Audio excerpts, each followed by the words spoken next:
Hello everyone.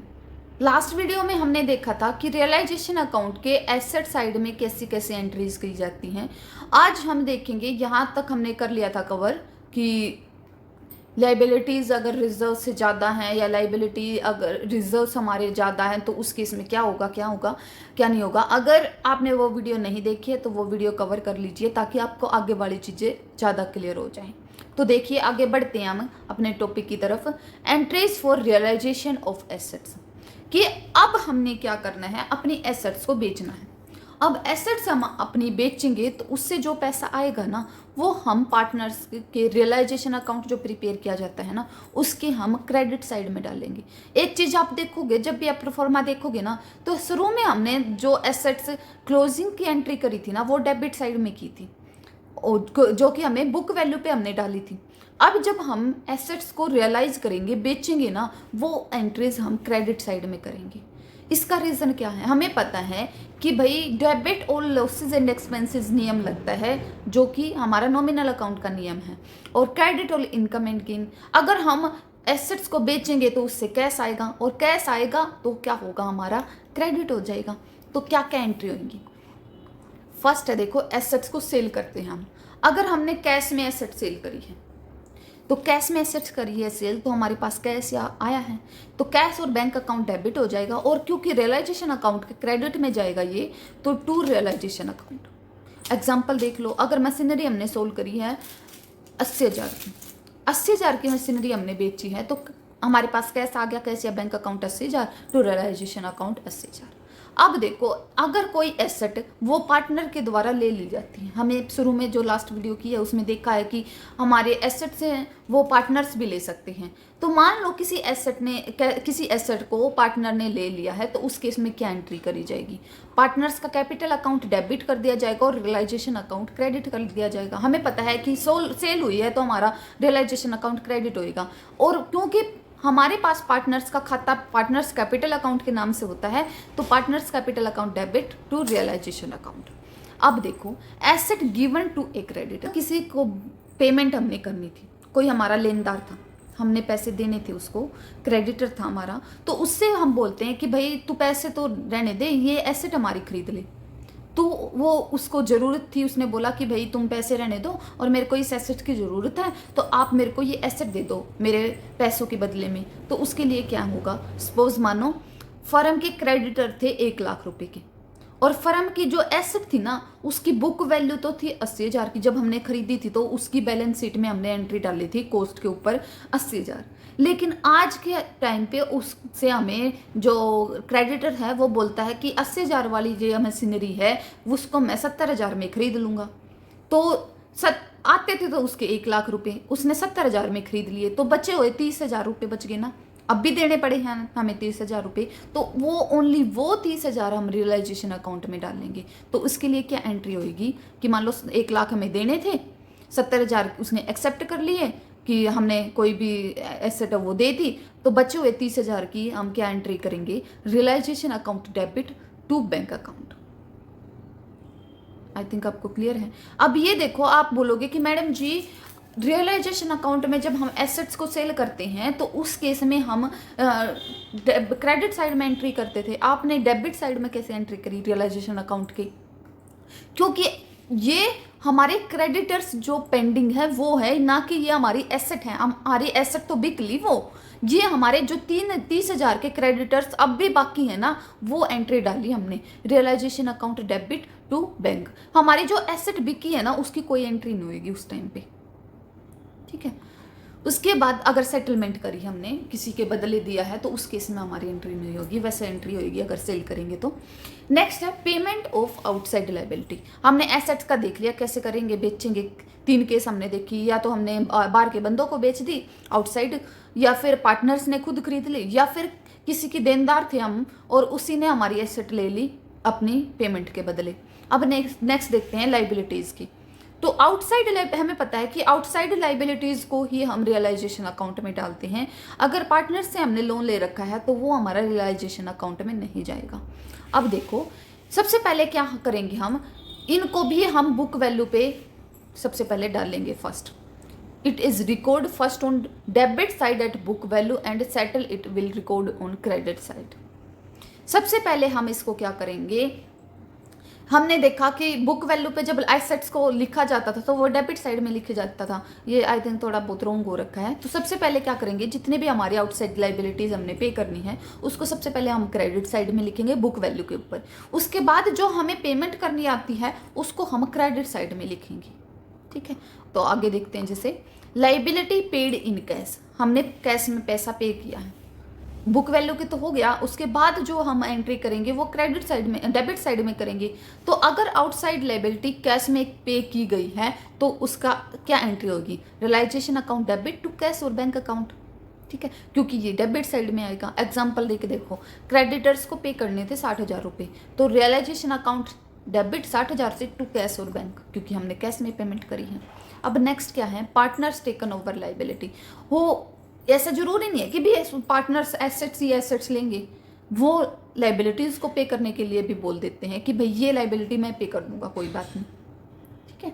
तो उस case में क्या होगा, realisation account debit to partners capital account, क्योंकि उस टाइम हमने एसेट भी पार्टनर्स के कैपिटल अकाउंट में क्रेडिट की, डेबिट की थी, अब हम क्रेडिट कर देंगे पार्टनर्स के कैपिटल अकाउंट में। अब नेक्स्ट देखो, पेमेंट ऑफ रियलाइजेशन एक्सपेंसेस। अब जब हम अपनी पार्टनरशिप फर्म को बंद करने जा रहे हैं तो उसमें बहुत सारे खर्चे आएंगे, जैसे कि लीगल एक्सपेंसेस हमें पे करने पड़ेंगे, ठीक है, कार्रवाई जो भी लीगल करनी पड़ेगी वो। एडवर्टाइजमेंट एक्सपेंसेस करने पड़ेंगे कि हमने अपना बिजनेस बंद कर दिया ताकि आगे इन फ्यूचर कोई हमारे बिजनेस का नाम लेके और कोई मतलब ऐसा फ्रॉड काम ना कर दे, इस वजह से हमारे एडवर्टाइजमेंट एक्सपेंसेस करने पड़ेंगे। ब्रोकरेज, जब हमारी एसेट हमने बेचनी निकाल दी तो हमें बोलते हैं, हम किसी थर्ड पार्टी बंदे को बोलते हैं कि भाई तुम हमारी ये एसेट बिकवा दो, उसके लिए हम इतना कमीशन पे कर देंगे, इतनी ब्रोकरेज आपको दे देंगे। अदर डिसोल्यूशन एक्सपेंसेस और भी हो सकते हैं। तो जो हमारे डिसोल्यूशन के टाइम पे एक्सपेंसेस आते हैं उनको पेमेंट हमें करनी है, तो वो एक्सपेंसेस हैं हमारे रियलाइजेशन अकाउंट के डेबिट में आएंगे, क्योंकि हमें पता है नियम क्या लागू होता है, debit all losses and expenses, credit all income and gain. अब देखो, expenses paid by the firm, कि एक्सपेंसेस ना फर्म के द्वारा ही पे की गई हैं, तो realisation account debit to cash और बैंक अकाउंट। अब एक्सपेंसेस पेड बाय पार्टनर, वही है, एक बंदा पार्टनर है वो बोलता है कि ये एक्सपेंसेस मैं दे दूंगा, तो उस केस में हमें पता है उसी की तरीके से एंट्री कर दी जाएगी जैसे हमने लाइबिलिटीज़ को पे करने के बारे में देखी थी, realisation account debit partners capital account, ठीक है। अब देखो, firm agree to pay the fix amount to partner, कि पार्टनर को बोलते हैं कि जो भी हम जितने भी खर्चे आते हैं ना रियलाइजेशन में हमारी डिसोल्व करने में, वो आप उठा लो, आपको हम फिक्स अमाउंट दे देंगे, जितना बाकी बचेगा ना, मान लो एग्जाम्पल लेके देखते हैं कि हमने बोल लिया कि भाई 10,000 रुपये ना आपको देंगे, आप अपने ये जो डिसोल्यूशन की प्रोसेस है ना इसको कंप्लीट कर लो। अगर इससे ज़्यादा आता है तब आपकी मर्जी, आपकी हेडेक है, अगर बच जाता है वो आपका, अगर ज़्यादा पे करना पड़ता है वो भी आपको ही करना पड़ेगा, हम आपको फिक्स अमाउंट है वो पे कर देंगे। तो उस केस में क्या एंट्री होगी, realisation account debit to partners capital account, क्योंकि उसके पार्टनर्स के कैपिटल अकाउंट में वो क्रेडिट कर दिया जाएगा, ठीक है। नेक्स्ट क्या है, expenses to be borne by partner but paid by the firm, कि पार्टनर ने जिम्मेवारी ली है कि भाई मैं एक्सपेंसेस पे करूंगा, लेकिन वो फर्म है वो पेमेंट कर देती है उसके बदले, तो क्या एक्सपेंसेस होगी, क्या एंट्री होगी, पार्टनर्स कैपिटल अकाउंट डेबिट, क्योंकि उसकी लाइबिलिटी थी, उसने ले रखी थी, तो ये हमारी डेबिट साइड में जाएगी टू कैश और बैंक अकाउंट, ठीक है। यहाँ पे हम रियलाइजेशन अकाउंट नहीं डालेंगे क्योंकि उसकी पेमेंट हमारे पार्टनर ने करनी थी, तो उसके बदले हमने, हमारा कैश गया है तो टू कैश या बैंक अकाउंट, फर्म का कैश गया है। अब देखो, partners bear all and partner bears and pay the expenses himself, कि बियर करने की भी पार्टनर बोलता है और वो पे भी खुद ही करता है, तो उस केस में फर्म के अकाउंट्स में कोई भी एंट्री नहीं की जाएगी, क्योंकि वो पार की बात खुद ही सेटल करेगा, लाइबिलिटी उसकी थी, उसने पे कर दी, हमारा फर्म के अंदर उसका सिंगल का हिस्सा कुछ नहीं डाला जाएगा उस केस में। अब इम्पोर्टेंट नोट क्या है टू रियलाइजेशन एक्सपेंसेस के ऊपर, क्वेश्चन में अगर कुछ भी नहीं बोला गया है कि किसने पे किया है किसने नहीं पे किया है, तो इस केस में हम यही मानेंगे कि फर्म ने रियलाइजेशन एक्सपेंसेस बियर करे हैं और फर्म के अकॉर्डिंग एंट्री है वो कर दी जाएगी। Realisation account debit to bank और कैश अकाउंट, कैश या बैंक अकाउंट। ठीक है, अब देखो इसका फॉर्मेट हम कर लेते हैं। हमने देखा था कि जितनी भी हमारी एसेट्स होती हैं उनको सबसे पहले हम बुक वैल्यू के ऊपर डेबिट साइड में लिखेंगे और जब हम सेल करेंगे उनको तब क्रेडिट साइड में लिखेंगे। इसी तरीके से लाइबिलिटीज़ को सबसे पहले हम क्रेडिट साइड में लिखेंगे और जब उनकी पेमेंट की बारी आएगी उसको हम डेबिट साइड में लिखेंगे। तो सबसे पहले क्या हुआ, टू ऑल एसेट्स एक्सक्लूडिंग, हमने देखा था कि कैश को हम नहीं लेंगे, बैंक बैलेंस को नहीं लेंगे, फिक्टिशियस एसेट्स को नहीं लेंगे और डेबिट बैलेंस है अगर प्रॉफिट एंड लॉस का वो नहीं लेंगे और बैलेंस ऑफ पार्टनर्स का अगर कोई पार्टनर्स का बैलेंस है वो बचता है वो नहीं लेंगे, उनका कैपिटल और करंट अकाउंट है वो नहीं लेंगे और लोन है पार्टनर्स का वो नहीं लेंगे। वो सारी चीज़ें हमने रीज़न भी हमने देख लिए किस किस रीजन की वजह से हम इन सारी चीज़ों को इंक्लूड नहीं करेंगे। अब क्या करेंगे, ये सारी बुक वैल्यू के ऊपर हमने लिखनी है, तो सबसे पहले हम इन सब को ले लेंगे बुक वैल्यू के ऊपर डेबिट साइड में। ठीक है, और जितनी भी हमारी लाइबिलिटीज़ हैं किन को छोड़ के, credit balance of profit and loss account, reserves, partners का कैपिटल अकाउंट या current account, loan from partner, ये सारी चीज़ें हम ना ही लाइबिलिटी साइड लेंगे। ठीक है, और जितनी भी आउटसाइड लाइबिलिटीज़ हैं वो सबसे पहले बुक वैल्यू के ऊपर हम क्या करेंगे, क्रेडिट साइड में डालेंगे।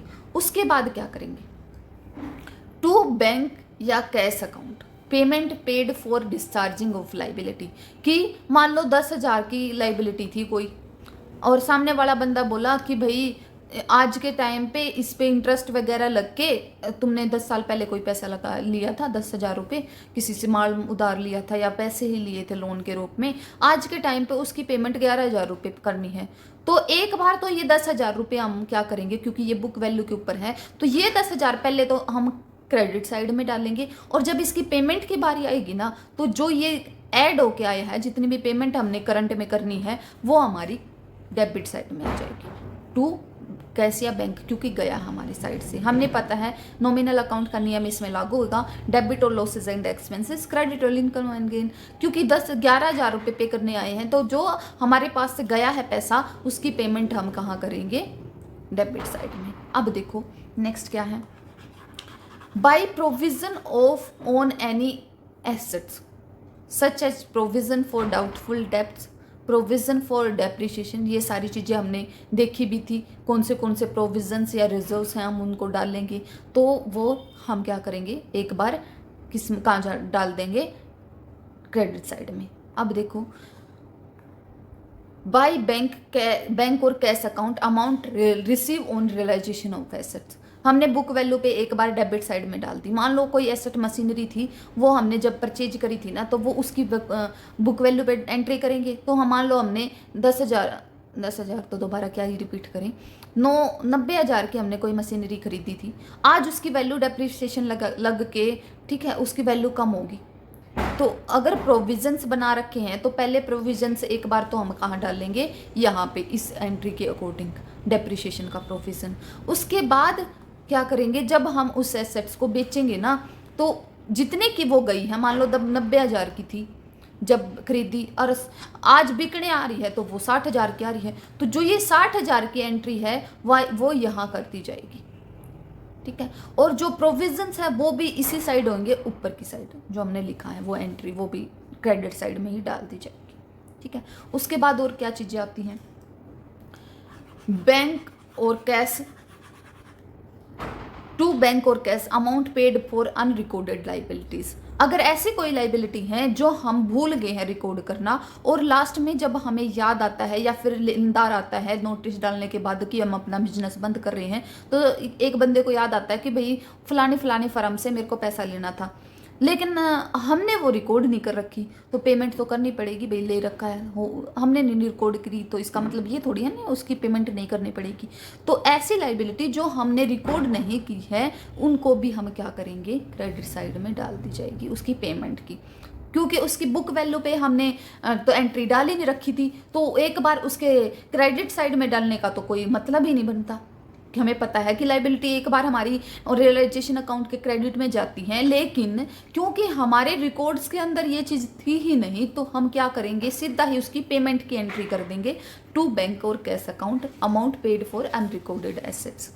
ऐसे ही हमारी अनरिकॉर्डेड लाइबिलिटी, ऐसे ही हमारी अनरिकॉर्डेड एसेट भी हो सकती है, तो उसकी भी हम पहले बुक वैल्यू पे कोई एंट्री नहीं करेंगे, सीधी हम पेमेंट के टाइम पे कि हमने क्या कर दिया, पेमेंट ले ली है उसकी एंट्री डल जाएगी। उसके बाद क्या किया जाएगा, टू पार्टनर्स कैपिटल अकाउंट में अगर किसी पार्टनर ने कोई लाइबिलिटी ले ली है कि इसकी पेमेंट मैं करूंगा, तो उस केस में टू पार्टनर्स कैपिटल अकाउंट। और अगर किसी पार्टनर ने कोई एसेट ली है, to partners capital account asset के लिए, क्योंकि वो बिक गई हमारी तरफ से, तो ठीक है। उसके बाद अगर कोई, ये इस साइड का टोटल देखेंगे, इस साइड का टोटल देखेंगे, अगर इस साइड का टोटल ज़्यादा है तो टू पार्टनर्स कैपिटल अकाउंट में वो लॉस ट्रांसफर कर दिया जाएगा, क्योंकि इधर की साइड हमें पता है सारे लॉसेज आएंगे, क्योंकि हमें नियम के अकॉर्डिंग चलना है, डेबिट और लेसेस एंड एक्सपेंसेस। अब लॉसेज इधर डल रहे हैं, लॉस ज़्यादा है इस साइड का, तो लॉस ही बांटे आएगा पार्टनर्स की। अगर इस साइड का बैलेंस ज़्यादा है तो एसेट्स हमारी ज़्यादा की बिकी हैं, तो जितने भी हमारे एसेट का बैलेंस बचता है टू पार्टनर्स कैपिटल अकाउंट में वो ट्रांसफ़र कर दिया जाएगा एज ए प्रॉफिट। तो आपको ये चीज़ें आपको क्लियर होंगी। अगर कोई डाउट है तो आप मेरे को कमेंट सेक्शन में पूछ सकते हैं। अब नेक्स्ट वीडियो में इसके लोन की एंट्री हम देखेंगे। अदर जितने भी अकाउंट हमने प्रिपेयर करने के बारे में पढ़ा था कि एक तो रियलाइजेशन अकाउंट प्रिपेयर किया जाता है, और हमने पार्टनर्स का लोन अकाउंट देखा था, लोन टू फर्म ने लोन दे रखा है या फर्म ने लोन ले रखा है, और उसके बाद कैश या बैंक अकाउंट देखा है, या पार्टनर्स का कैपिटल अकाउंट। इन सारे चीज़ों को पढ़ेंगे, उसके बाद एक प्रैक्टिकल क्वेश्चन करेंगे जिसके अंदर ये सारी चीज़ें इंक्लूड होंगी। तो हमने आज तो क्या कर लिया, रियलाइजेशन अकाउंट प्रिपेयर कर लिया कि कैसे प्रिपेयर करते हैं, और नेक्स्ट वीडियो हम देखेंगे कि लोन कैसे कैसे पेमेंट करिए। ये देखिए, जब हम डिसोल्यूशन करते हैं पार्टनरशिप फर्म का, तो ये अकाउंट प्रिपेयर करते हैं, realisation account, loan by firm, loan by partner, partners capital account और कैश या बैंक अकाउंट।